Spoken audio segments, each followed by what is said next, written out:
Thought we could have a little chat about stoves today. I brought quite a unique setup with me. It's a bit of a Frankenstein's monster. It's made up of different components from different setups that I've got. I've not tried it before, so we'll see how it goes. Just a bit of fun, really. So what's brought this video about is that I get quite a lot of comments saying, why bother bringing a stove? Why not just bring a flask with you? And for days like this where I'm just going for a walk, a flask would actually, it would do a job. But I thought I'd explain to you my reasoning for actually bringing a stove with me, whether that's for camping, whether it's just for a little short walk even.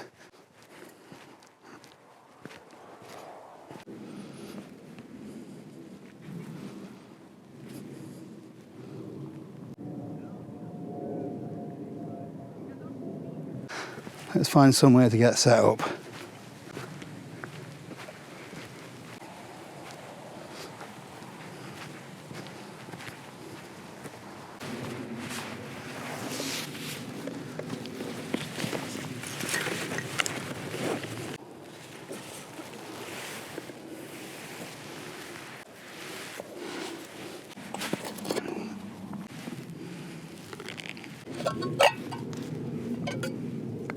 So as I was saying, this setup is made up of various different components. So I've got MSR low down stove stand. We've gone for Primus gas. We've got Soto Windmaster burner, and then a jet boil stash mug. And then we're going to be drinking out of a Cedar Summit X mug, which that never changes really, does it? So yeah, this is going to be the first time I've tried this setup. I don't know if it's going to be any good. I don't recommend you get it at all because it'll cost you a fortune to make this up. The lowdown just gives you a stove a low centre of gravity, less likely to fall over. You can screw most stove styles onto this. Jet boils, MSR stoves, Soto Windmaster today. There we go. And now we've got a really sturdy base. We've got gas control here and on the actual burner as well. So why do I always bring a stove with me? Well, I don't always. From time to time I do take a flask. I was up on Derwent Edge a week or two ago and I took a flask then, although it didn't end well. The flask leaked a little bit, and by the time I poured my water for my cuppa, the water had gone, well, not cold, but just warm. Having a stove means you've got piping hot water all of the time. Let's get this kettle on, shall we? So as I said, I was using the jet boil stash pot because I do like these heat sinks or heat exchangers at the bottom. Much more efficient. And that's the secret sauce to jet boil, really. They're efficient because they don't chuck as much fuel out. They don't need to. Don't need to have such a high burning flame, but this Soto Windmaster is far better in the wind. In fact, I've had a go before with the Windmaster and this pot, but not using the lowdown.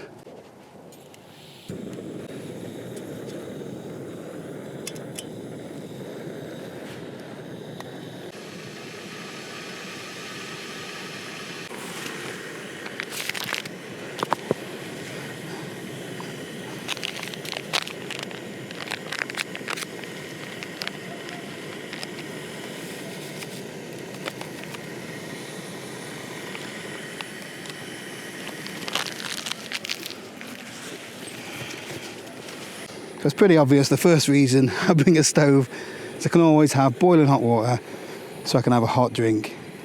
But you don't know how long you're going to be out sometimes. I can always have some hot food as well, and that's just an added bonus. If you just bring a flask with you, you can't always, you've not always got enough water, or See, now my water supply is pretty much endless, so I can boil water from a stream if I need to. I do always bring a water filter with me as well, so I've got endless supplies of coffee and tea, and lunch as well if I need it. Wind's picking up a little bit. I've brought a spoon with me. I have winner.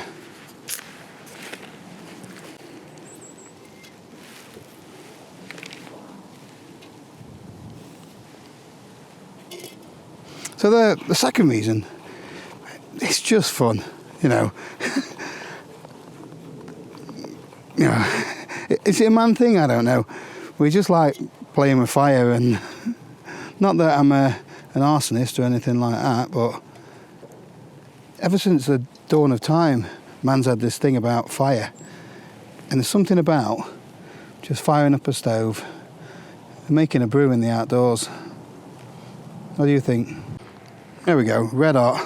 I usually bring at least half a dozen of these sachets, so it doesn't matter how long I'm out, there's always a brew ready for me. I quite like this little setup though, the Frankin stove I'm going to call it. It's got like all the best parts of all the different stoves that I've got when it comes to gas anyway. Remote canister, so if I need to, I can invert that, you know, when you're running really low on gas or the weather is very cold. This stove has got a pressure regulator, so again, when it's cold weather or low gas pressure, that really helps.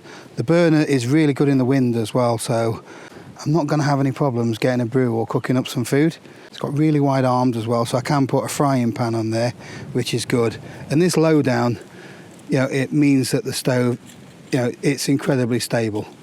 You can get it to flip over, but you're not going to accidentally just knock it and it fall over. However, the one bit that it's missing, I do like these jet boil style heatsink pots. Really, really efficient, but it doesn't lock on there. It sort of fits in. It's not going to fall off. It's, you know, if you tipped it, you could get it to fall. But you've got to be really clumsy to knock it over, and it's no different, you know, having just a normal pot on there. In fact, that's a little bit grippier, I feel, than just say a normal pot. You can't fit everything inside this little pot though. I can get the burner and the gas canister inside, but I can't get the low down in. But you know, I'll show you in a bit that just packs down really small. And the mug, I don't know what it is about this, I just keep going back to it. It's like a comfort blanket.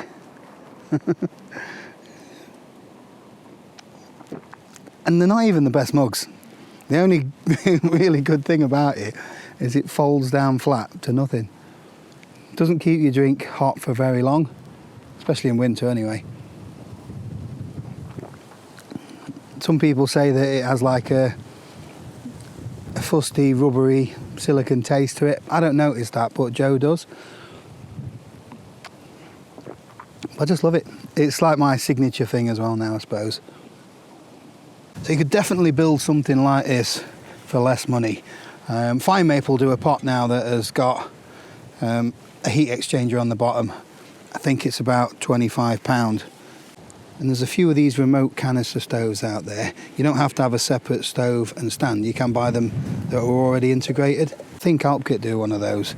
However, this burner is really good, so yeah, maybe you could get a different remote stand and then just screw the wind burner on top. MSR are asking 40-50 quid for this, and that's just crazy.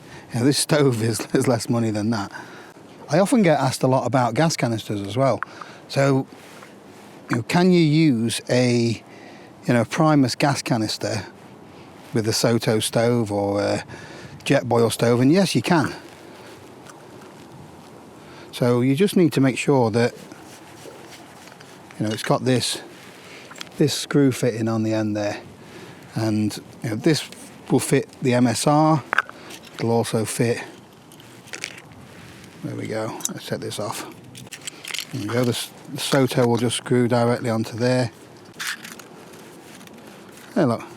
So you can just have a smaller, more compact version. But that is not as stable as something like this. Swings and roundabouts. Yeah, so this packs down pretty small. Just folds down like that, look. And then put a little elastic band around that or something. Shove it in the bottom of your pack. Cheers. You know what? I'm going to have another.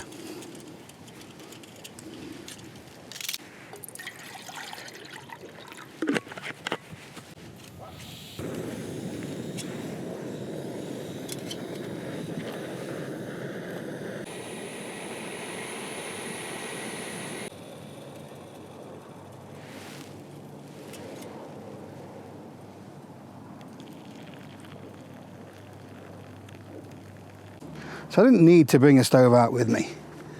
Could have just brought a flask.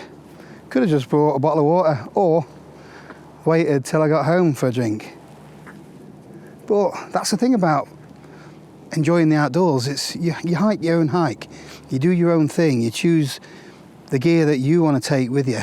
You do the things on your hike that you want to do. You haven't got to do what everyone else does. It's how you want to spend your time. I've had a really chilled half an hour here. I got to experiment a little bit with some of my gear, and it's just been nice. At the end of the day, everybody's different. Some people might want to spend their morning chopping up the veg for the Sunday dinner or watching a cookery programme, whereas I want to come out and make a cuppa. Each to their own, I say. And when it comes to taking a stove, there's quite a few things that I bring out in my backpack most times now, even if I'm just having a little hike. Let me know in the comments if you'd like me to make a video of what I actually bring on a day-to-day basis these days, and make sure to subscribe if you want to see future videos. Right, time to pack up. See you next time.